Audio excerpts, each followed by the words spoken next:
मित्रांनो नमस्कार, स्वागत आहे सगळ्यांचं शिवराज सर यूट्यूब चॅनलमध्ये। ITI ॲडमिशनचे राऊंड सुरू झालेले आहेत आणि आता शेवटचा राऊंड म्हणता येईल तर चौथा राऊंडसुद्धा सुरू झालेला आहे। परंतु अद्याप एकही सीट न मिळालेले विद्यार्थीसुद्धा या ठिकाणी तुम्हाला बघायला मिळणार आहेत। बऱ्याच विद्यार्थ्यांना अद्याप ITI प्रवेशसुद्धा मिळालेला नाही।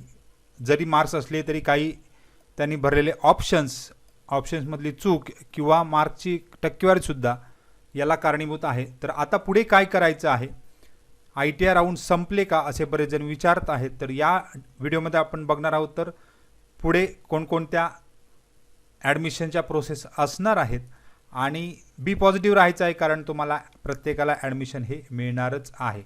त्यामुळे जरी हा राऊंड संपला असला तरी पुढचे राऊंड कशा प्रकारे असणार आहेत हे या व्हिडिओमध्ये डिटेलमध्ये बघू। तोपर्यंत तुम्ही चॅनलवर असाल तर सबस्क्राईब करायला मात्र विसरू नका। मित्रांनो, चौथी फेरी जी आहे त्याचे निवड यादी कालच जाहीर झाली। एक दिवस अगोदरच जवळजवळ लिस्ट अपडेट केली आहे। आजपासून ॲडमिशन सुरू झालेले आहेत। जे 31ला होते ते आजपासूनच त्या ठिकाणी प्रवेश 4 तारीखपर्यंत राहणार आहेत, कारण दिवस वाढण्याची शक्यता कमी दिसते आहे। त्याचबरोबर अर्ज भरणं सुद्धा चालू आहे 4 ऑगस्टपर्यंत। त्यामुळे ज्यांनी अद्याप अर्ज भरले नसतील त्यांनाही सांगा, जागा भरपूर राहणार आहेत। आणि ज्यांना अर्ज भरले कुठे ॲडमिशन मिळाले नाही, चौथा राऊंड म्हणजे चौथ्या राऊंडची लिस्ट लागली त्यामध्ये सुद्धा निवड झाली नाही, अशा विद्यार्थ्यांसाठी पुढचे राऊंड जे असणार आहेत। बरेच विद्यार्थी नाराज आहेत, तर संस्थास्तरीय समुपदेशन फेरी म्हणजेच त्या ठिकाणी स्पॉट ॲडमिशन काउन्सिलिंग राऊंड आपण त्याला म्हणतो, हे जे आहे त्याचं वेळापत्रक 2 दिवसातच म्हणजे उद्यासुद्धा त्या ठिकाणी अपडेट होईल। त्यानंतर अपडेट देणारच आहे।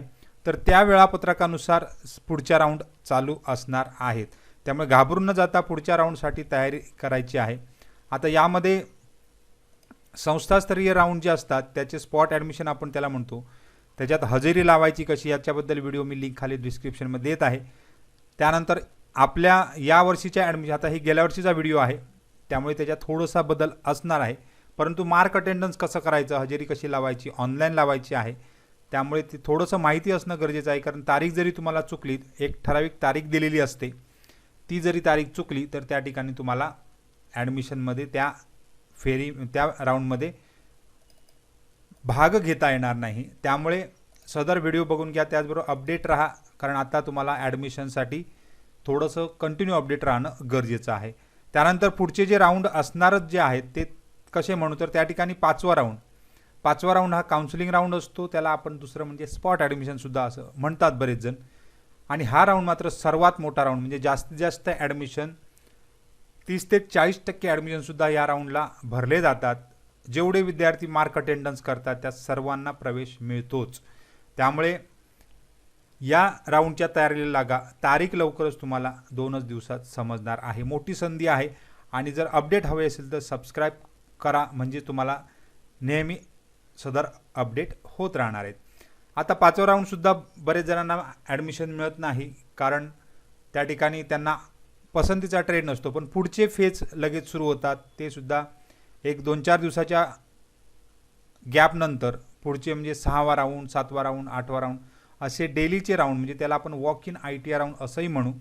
तर फेज 2 म्हणजे फेज पहिला जो 5व्या राऊंडला संपून जातो, त्यानंतर उरलेले जे काही सीट बाकी राहतात पूर्ण ITIमध्ये, पूर्ण महाराष्ट्रामध्ये एक 10-15% सीट, काही चांगले ट्रेड पण असतात त्यामध्ये, जे तुमचे पसंतीचे असतात त्यांच्यासाठी वॉक इन राऊंड असतो।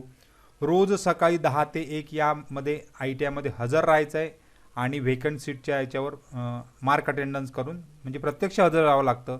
त्यामुळे वॉक इन आपण म्हटलेलं वॉक इन ITI राऊंड, तर त्यामध्ये प्रत्यक्ष हजर राहून प्रवेश घ्यायचा आहे। असे राऊंड रोज ITIमध्ये असणार आहेत, जी शेवटची तारीख असतात आणि 31 ऑगस्टपर्यंत सुद्धा होऊ शकतात। त्यामुळे पुढचे राऊंड म्हणेन तर 6वा राऊंड, 7वा राऊंड, 8वा राऊंड अशी डॉट राऊंड त्या ठिकाणी तुम्हाला असणार आहेत। त्यामुळे घाबरून न जाता पुढच्या राऊंडसाठी सुद्धा तयार राहायचं आहे, नाही तर 5वा राऊंड संपला म्हणजे सगळं संपलं असं म्हणू नका। त्यामुळे सतत अपडेट राहा, अपडेट देत राहणार आहे शिवराज सर यूट्यूब चॅनलवरच। त्यानंतर आता ही सगळी जी माहिती आहे 5व्या राऊंडची, 5व्यापासून पुढच्या राऊंडची फेज 2ची आपण त्याला म्हणू, तर ती माहिती गेल्या वर्षाच्या काही जे 2-4 वर्षामध्ये ज्या राबवल्या जात आहेत प्रक्रिया त्याच्यातूनच घेतलेली आहे। त्यामुळे वेगळे काही यावर्षी असू शकतं असंही म्हणेन, कारण यावर्षीची प्रक्रिया थोडीशी वेगळी असू शकणार आहे। किंवा मागच्या सारखीच असू सुद्धा शकते. त्यामुळे अपडेट बघण्यासाठी नेहमी शिवराज सर चॅनलला सबस्क्राईब करायला मात्र विसरू नका. तुम्हाला ॲडमिशन देण्यापर्यंत मी प्रयत्नशील राहणार आहे. सगळ्यांना खूप खूप शुभेच्छा आहेत. काही डाऊट असेल तर कमेंट बॉक्समध्ये कमेंट करा. धन्यवाद.